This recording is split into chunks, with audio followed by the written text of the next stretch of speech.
Oh, doesn't that sound good? Doesn't that sound good? I will survive.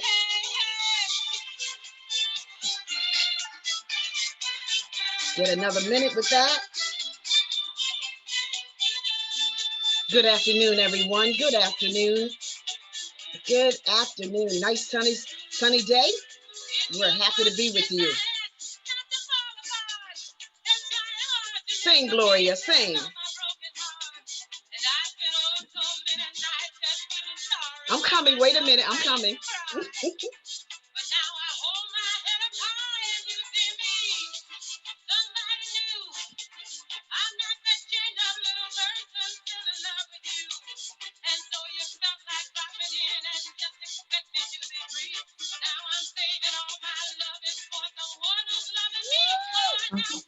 Wow, I love the old school songs. They're so nice. They're so nice. No B's and MFs in there. Just love songs. Anyway, welcome to this particular platform, acknowledged as Project 365. I am Portia Wheatley. I am the founder and the president of a nonprofit organization acknowledged as Trophy of Life Incorporated. And we are so happy to be with you today. We're happy to be with you today, and we're glad that you're with us on today. Let's welcome my co-host. Hello, everyone. I am Takara Swan. I am so happy to be here, and you are in for a treat today with our special guest. But before we get started, I just want to remind you all to please go to our YouTube page to like, share, and subscribe, and make sure you hit that notification bell so you get a notification every time we do a new post.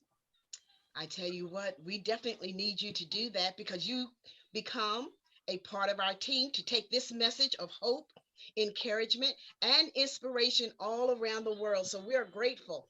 We're grateful that we're saying it in advance that you're going to go to our channel and you're going to subscribe. Well, today I want to welcome our special guest in the person of Erica Grier. Woo woo!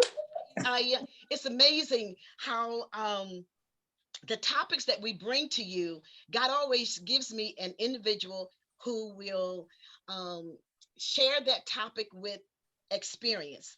And you hear me say it all the time. I don't care to actually bring someone to you who just have head knowledge. I want someone that can share with you from their heart and out of their experience. And today we are going to speak with more so wives that, well, individuals or ladies that were wives, and the topic of infidelity. Now, not too many people want to talk about that. You hear the crickets? Not too many want to talk about that, but we're going to address that. We have our big girl panties on, and we're going to address that. Okay. Yeah. So we're going to do that. And we're always say this as well.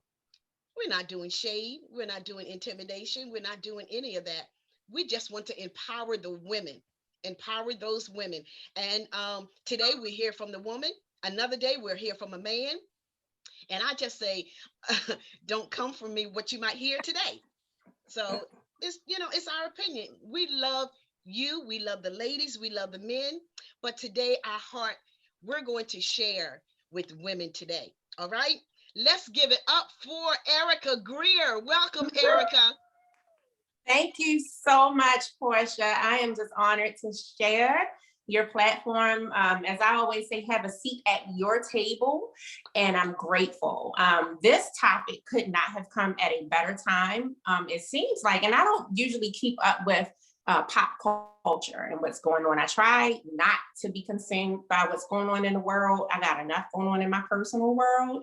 But it seems like a lot of people have been either coming forward or being exposed, having dealt with infidelity in light of going through COVID, quarantine, pandemic, 2020. You see a lot of spouses are spending more time with their spouses than ever.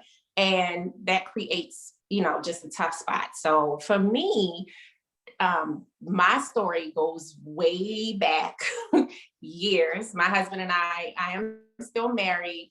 God was able to restore and make a beautiful masterpiece out of what I described in my book, Trophy Wife.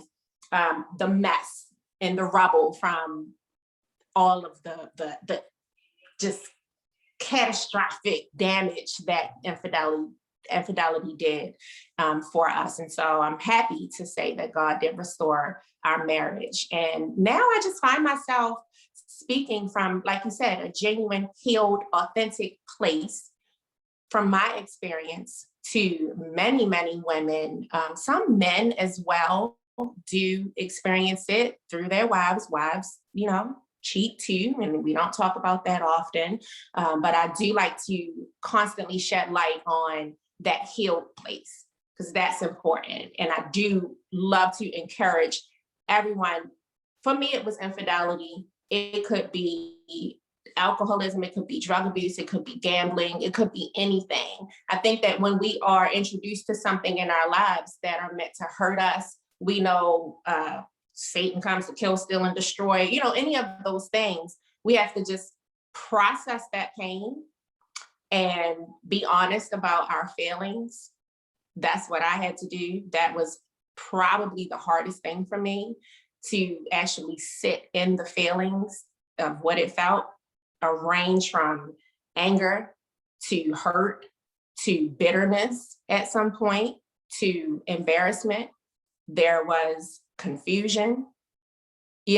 Some days I was happy, some days I was extremely sad. And so what I learned in my personal journey was processing through those emotions, feeling those emotions, being honest about those emotions, communicating that with my husband. I'm angry today and I can set it off right now. Right now I can set it off, but I don't want to. And so I think that people can heal on either side when they start to own those feelings. And so today, that's what I want to, just shed light on, those feelings. We're talking a lot about mental health and warfare. Infidelity can have a huge impact on your confidence. It can have you questioning, what did I do? If, what have I done? What can I change? What can I fix? And, all of these things. And so it was important to surround yourself with the right people, because some people want to know your business, right? Some people just want to gossip. They want to use it against you, or, oh, look, trouble in paradise. It's not all that it looks to be. And so you have to have the right support group. You have to discern, even in those feelings, when you're feeling vulnerable. It's important to give yourself a couple seconds of grace to really see, okay, is this someone that I can trust with this? Is this someone that I believe that God sent to me to help me process and dig myself out of this rubble? Because it's isolated from, so you have what you're dealing with, what you're experiencing personally, and then your spouse is feeling some things too. And I know sometimes it seems like they aren't, right? Because it's like, how could you do this? How could you take and destroy what we had? But in my personal journey through this, I got to see that only hurt people, right? And in being honest with myself, and I know we said, people like to say, well, what did the wife do? What did the husband do? What did that person do? Well, just in being honest with myself, I don't know what I did, but I do know that he probably was going through some things that he didn't feel like he could share with me. And that allowed him into a space of vulnerability and to go and do whatever. None of that has anything to do with me. I had to get honest with myself. And so to anybody that is viewing and that will watch the replay of this, if you've experienced infidelity in your own personal life, first, I want to tell you that it has absolutely nothing to do with you. Even if you are the world's most awful person and spouse, your spouse still has a choice.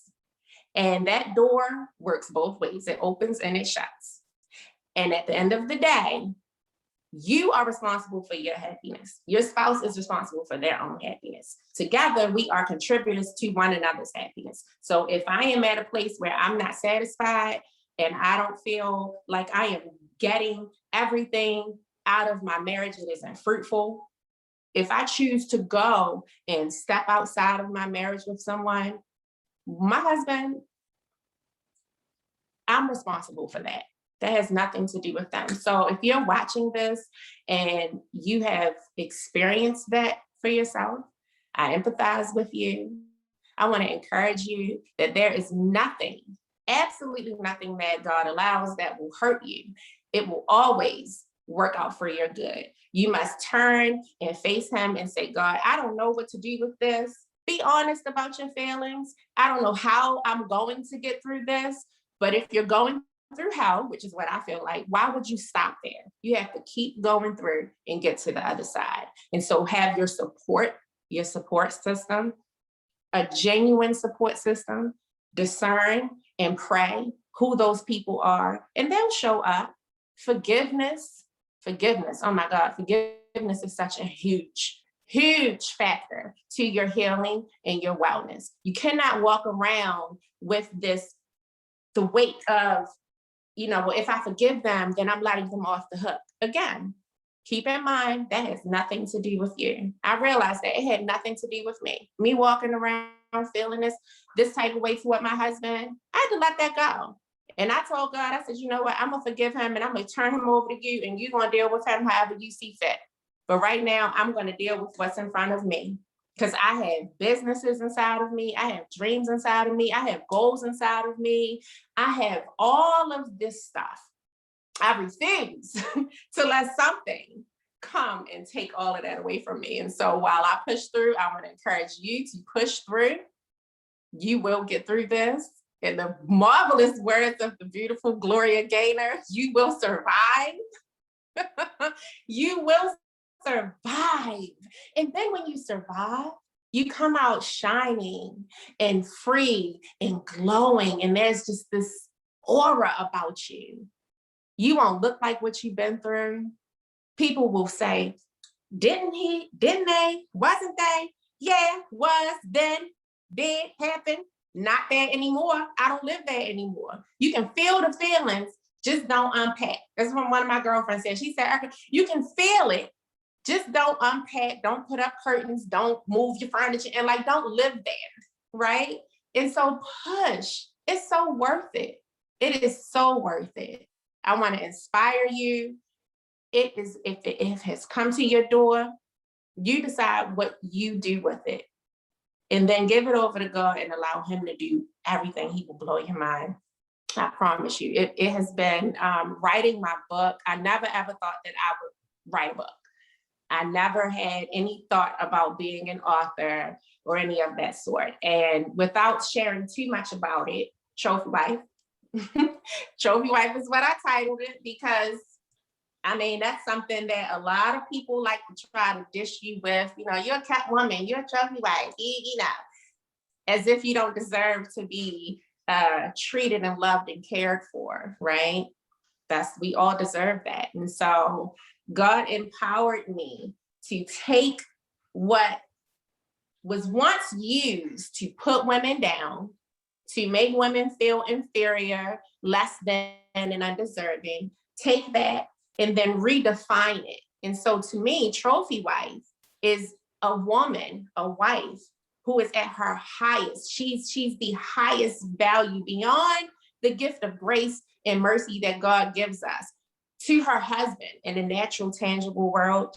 She's that for him. She is his trophy. She is his prize. She is that gift, that good thing that God promises him in that. And so my shirt, I don't know how much of it that we can see, but it does go through all of the different stages that a trophy goes through as well. You'll see molded in that. That's where you'll find all of your stories, all of your inner makings, the parts of you that, in your childhood, something may have happened. For me, in my childhood, I dealt with the little girls, the playground stuff, and I don't want to say jealousy, but just those things that that people do. You think you're smarter than everybody. You think you're better than everybody. You think you this, you think you that. Well, that's a part of my molding, and God will use every part of that to shape us to who we are.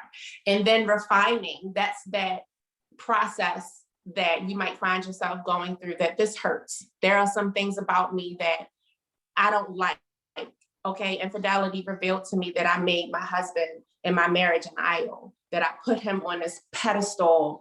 And when he fell to his temptation and his flesh, that devastated me. And God was like, well, I never told you to put him up there anyway. He's a man. He's made of flesh and bones. Like, so that was my refining stage. Like, how in the world did I get here? You know, we go through that, and then the polishing, it says polish, and polishing is just all of those things, those blemishes, those things that we think make us ugly. God shines them up, he polishes them. And that's where we see his anointing fall on us and his reflection on us, right? And it just reflects back to others, and they see that. And then down here, mounting. So the mounting to me is the most important part, because without a foundation, what are we, right? What are we? And so coming back around, you've experienced this, infidelity has come through your doorstep. Well, it should make you reevaluate your foundation. What was my marriage? What's the foundation of it? Did we have a foundation of money where we made that important? Did we make our jobs most important? Was that what it was based off of? Or did we redefine our principles and say, you know, this is how we're going to do this. We're going to have our foundation be maybe our goals that we work toward together, making sure that we honor one another, that we love one another, we keep God's word, and we're aligned with that. And so that's what mounted is. And then at the bottom, it says approved, because we're all approved, and there's no thing that goes through God, you know, that comes to us that didn't go through him first. And then his plan, it all works together according to his plan for his glory, for your good, right? Everything comes together for that. And so that's I didn't ask for it, but it came to me. And I said, I'm going to take it, and I'm going to help as many women as I can. As many women, I said, God, you get me through this. I promise that I will not ever be null and void, that I won't be mute. I won't keep my mouth shut about it. I will testify to your goodness and your glory of getting me through this, and coming out on the other side. I will talk to whoever it is that you bring in front of me. And that's what I do. I encourage, you can get through this.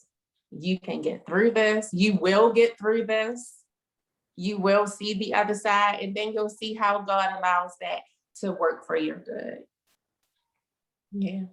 That is wonderful. And you just answered I just wrote on this paper, how fulfilling is it to help other women? And It's with you so fulfilling. Yeah. It's Wow. so fulfilling. That's yeah, it's fulfilling. I always say my cup is for me, the overflow is for everyone else. And so as long as I stay true to how I came through this, and now I'm better, like the phoenix rising from the ashes, right? And so now here I am. How can I serve you? How can I help you? How can I help you see how this is going to work for you? And it doesn't necessarily mean staying in your marriage. That was something that I kind of struggled with in the early stages. I don't want to be that person that tells other women, you know, well, stay, you can work it out. No, I'm going to focus first on you, and let's help you heal. And if through all of that, you feel like, okay, God, I'm going to trust you, and I'm turning my marriage over to you, see what happens from that.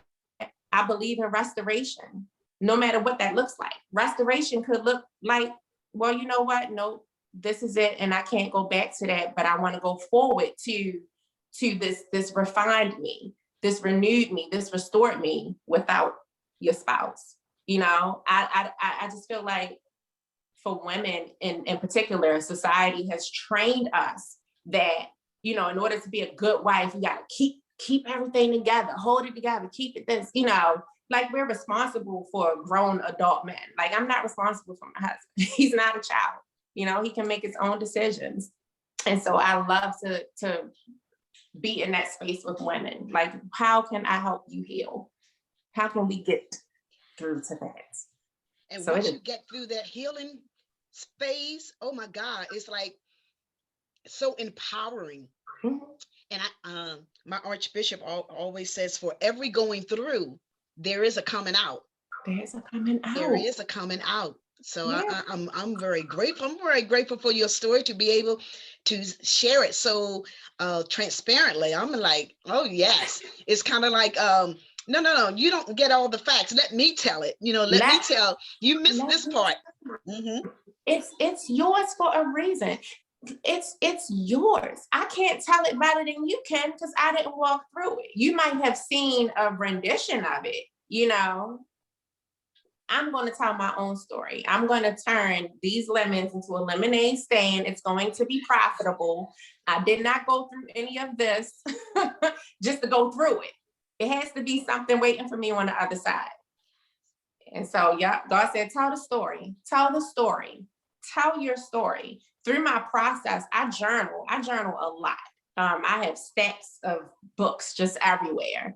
And I journal through my whole entire healing process. And so when God told me to write this book, I sat and I said, okay, I feel like I've already done that. And I was able to pull and go through my journals and keep it real and raw and not give you the,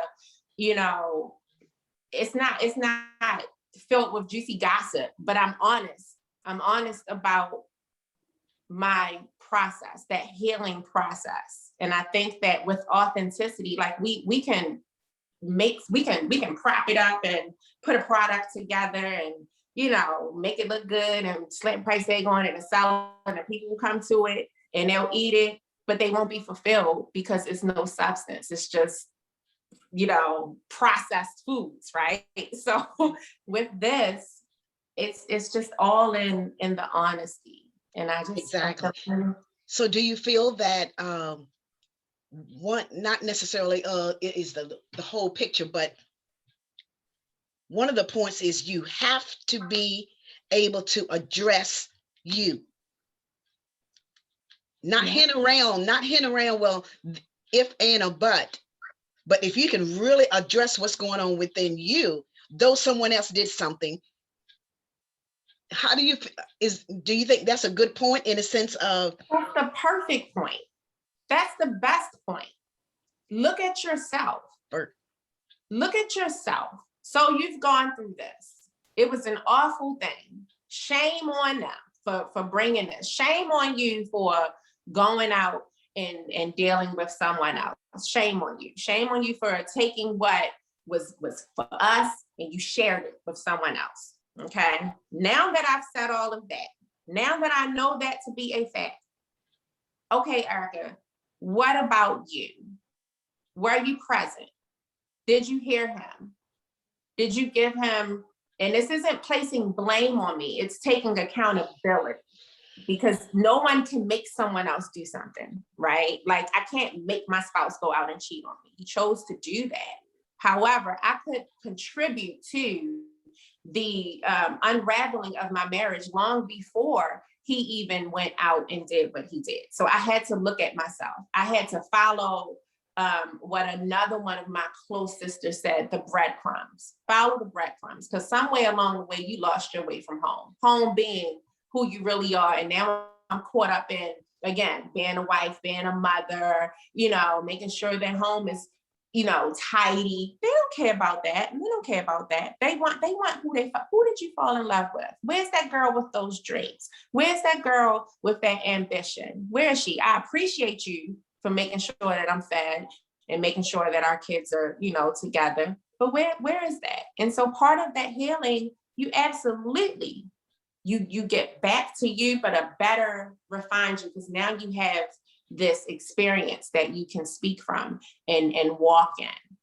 Wow. And be great when you do, yes. Do so. Yes, once you come through it, you're great. Well, you were great in it, but you didn't see it. You didn't see it. Yeah. Kira, lady, let's see what this single woman has to say. I know, right? So One, I really enjoyed, so the short time that you had to speak, I wrote down several points that really stuck out to me. I'm always taking notes when we have guests present, but I just appreciate that one thing that you said was how you were honest and genuine with your feelings and in the process of it.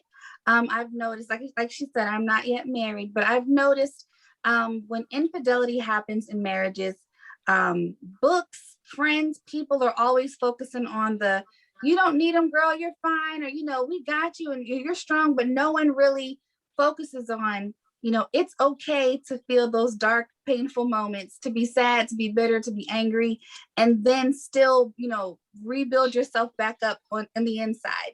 And I really love that you focused on that, about it's not about you, like, yes, they're grown, they have a choice, but let's focus on who you are, so I really appreciate that, shedding light on that process. And one other thing you said that I thought was so important, because I have seen this personally myself many times, about finding the right support group that can make or break a healing process so fast. Because you do have those people, around in your life. And, maybe you have people that were a little jealous of your marriage and are like, oh, I told you, look at this now. You don't need those people around you. So our viewers, please, if you're going through this, if you've been through it, or someone who's going through this, or just needs to hear this, this particular broadcast, if you don't take anything away from it, find the right support group, find the right friends who will lift you up and allow you to feel what you need to feel to go through that process, but don't allow you to stay there, because we don't want you to stay down in the dumps. We want you to come back up and be who you're supposed to be. So I really appreciate that. And another thing, I had a question. I'm trying to think of it again. So what can you say to the married woman who has experienced this and they feel that they're healed over it? But have you ever seen like a couple, like they've had some problems, but they overcame and they're really strong now, but every now and then the wife may put a little bit of just those low blows every now and then, like boom, boom, boom, like, I'm happy, I'm good, I'm straight, but boom, like, and it's like, woo, this is pushing us back, but they don't realize it. And what can you say to that individual who's there in that moment? Yeah, well, I've been her, so I'll start there. I have been her, and my husband was honest with me, and he said, this isn't productive, it's counterproductive. And I had to sit and I had to reflect and ask myself, why do you do that? What is the purpose? What's the result that you want? And I realized that it didn't mean that I wanted him, because at one point I wanted him to hurt. I was like, I want you to feel what this feels. But then when I would do that, take that little, make a little slick comment or something, right? I would do that. I realized that it was because I wanted to see, like, we're out of the healed place, but there's this thing that is just triggering me, and maybe I just need to say it. And it wasn't the right thing for me to say. I know it sets us back. It's a little hurtful. It's not. If I'm saying that I'm healed, if I'm saying that I don't live in that place anymore, then why do you keep doing that? And so it was a reality check for me to not do it anymore. And so I would say to that woman, look at your marriage as a bird. I'm an analogy person. So, look at your marriage as a bird, and you represent the right wing and your husband represents the left wing, and you both have to work simultaneously, right, in order to get the bird elevated and gone about its business, right? And so every time that you think about something or something reminds you of it, and you got to say a little slick comment, give yourself a couple seconds of grace and remind yourself, if I stop doing what I'm supposed to do for us to fly, and I stopped doing this, and now I'm pointing and I'm looking at him, it's hurting us, and we're going down and we're going down and we're going down and we're going down. And so that is what I would say. Stop. Don't do that. Like, it happened. You had your chance to say everything you wanted to say.